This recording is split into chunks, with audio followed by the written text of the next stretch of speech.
இன்றைக்கு நடந்திருந்த நாடாளுமன்ற அமர்வில் அமைச்சர் அர்ச்சுனா அவர்கள் மீது சட்ட நடவடிக்கை எடுக்க வேண்டும் என்று சொல்லி விபில் ரத்நாயக் அவர்கள் சபாநாயகரை வலியுறுத்தி இருக்கின்றார். அவர் ஏன் என்னத்துக்காக அப்படியான ஒரு குற்றச்சாட்டு வச்சிருக்கிறான்னு சொல்லி பார்த்தீங்கன்னு சொன்னா, ஒரு பெண்ணை அவமானப்படுத்திய பேர்ல அவருக்கு எதிரான நடவடிக்கை எடுக்கணும்னு சொல்லியிருக்கிறார். அந்த பெண் யாருன்னு சொல்லி பார்த்தீங்கன்னு சொன்னா, மனித உரிமைகளுடைய வழக்கறிஞர் ஸ்வஸ்திகா அருள்லிங்கத்திற்கு எதிராக பாலியல் ரீதியான இழிவான கருத்துக்களை முன்வச்சதன் பேர்ல அவர் மீது சட்ட நடவடிக்கை எடுக்க வேணும்னு சொல்லி இருக்கின்றார்.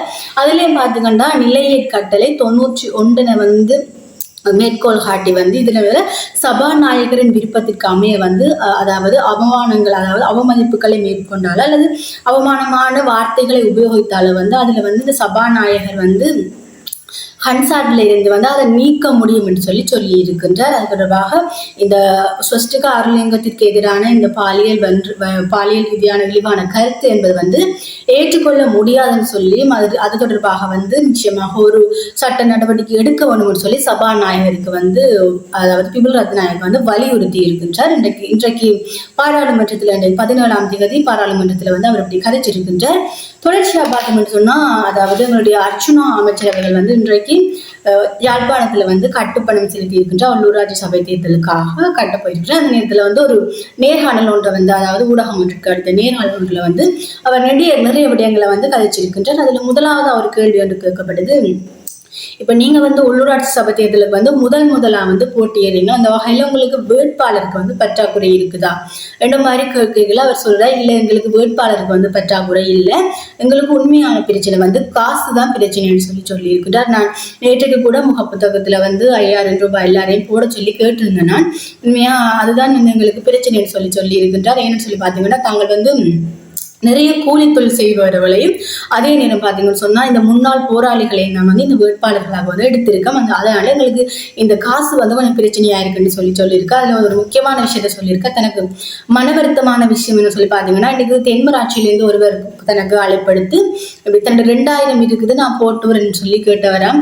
அப்படியான ஒரு நிலைமையில தங்களுடைய நிதி சேகரிப்பு இருக்குன்னு சொல்லியும், அப்படி இருந்தும் தாங்கள் ஒரு யாழ்ப்பாணத்துல 6 லட்சம் ரூபாய்க்கு மேலாக கட்டியிருக்கோம்னு சொல்லி சுயேட்சை குழு என்றதால 5000 ரூபாய் அவர்களுக்கு கேட்கிறாங்க. அப்படி இருந்துன்னா கட்டிட்டோம்னு சொல்லியும் வவுனியால கௌசல்யா அவர்கள் இந்த கட்டுப்பணத்தை செலுத்தி கொண்டிருக்கிறார்கள் என்று சொல்லி இருக்கின்றார்.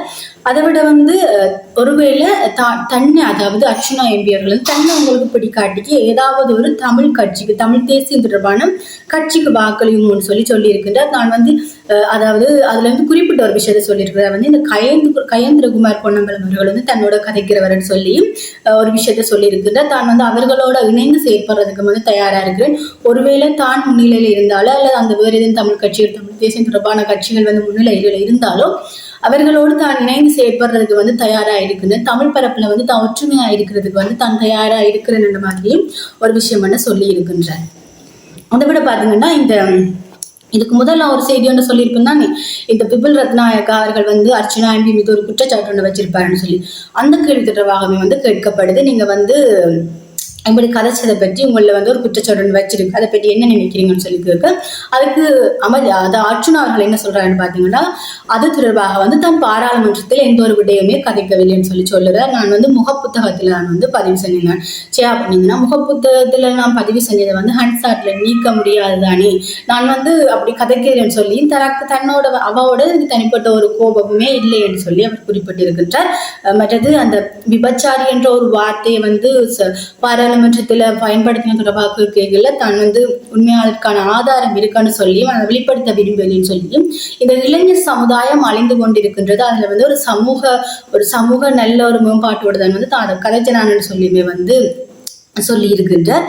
அதை விட இந்த யாழ்ப்பாண மாநகர சபையின் முதல்வருக்கு யாரை வேட்பாளராக போட்டுறீங்கன்னு சொல்லி அவர் அர்ச்சுனா அவர்கள் மிகவும் ஓப்பனாக சொல்றார். கௌசல்யா அவர்களை தான் யாழ்ப்பாணத்தின் மாநகர முதல்வருக்கு வேட்பாளராக போட்டிருக்கிறோம்னு சொல்லி தாங்கள் எல்லாமே சரியான ஓப்பனாக தான் இருப்போம்னு சொல்லியும், மற்றது நாங்கள் காமராயரை எதிர்பார்த்து வானத்தை பார்த்து கொண்டிருக்கிறீர்கள், தாங்கள் அதை உருவாக்கணும்னு சொல்லி உருவாக்கவே ரெடியா இருக்கணும் மாதிரி அர்ச்சுனா அவர்கள் சொல்லி இருப்பார்.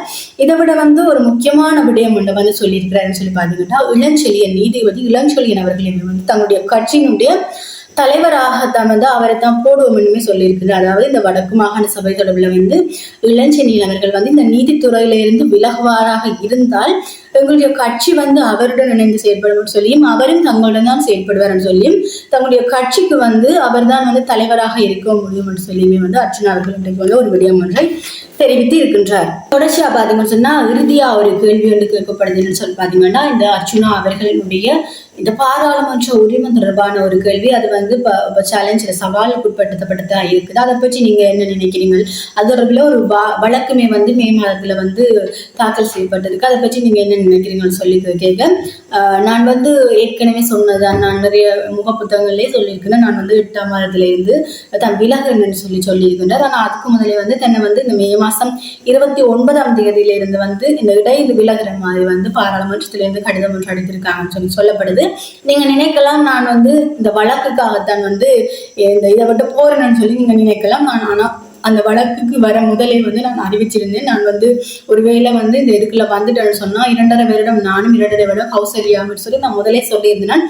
அதால வந்து இந்த வழக்கால தான் நான் போறேன்னு நான் முதலே உங்களுக்கு அறிவிச்சிருந்தபடுத்தேன்னு சொல்லி இருக்கின்றார். உண்மையா நிறைய விடயங்கள் சமூக வலைத்தளங்கள்ல வந்து பெண்கள் தொடர்பான விடயங்கள் வந்து வந்து கொண்டிருக்கின்றது. உண்மையா ஒரு பெண் வந்து சமூகத்திற்கு பிழையான எடுத்துக்காட்டுகளாக இருந்தால் நிச்சயம் சொல்ல வேண்டிய ஒன்றுதான். ஆனால் அவருடைய தனிப்பட்ட விடயங்களை வந்து இப்ப நிறைய பேருடைய யூடியூபர்ஸை வந்து சர்ச்சைக்குள்ளாயிருந்தோம். அந்த வகையில அவருடைய தனிப்பட்ட விடயங்களை வந்து பகிர்வது என்பது உண்மையா ஒரு ஒரு அழகான விடயம் இல்லை என்று சொல்லிக்கொண்டு இப்படியாக அர்ச்சுனா அவர்கள் வந்து நிறைய விடயங்களை வந்து கதைச்சிருப்பார்.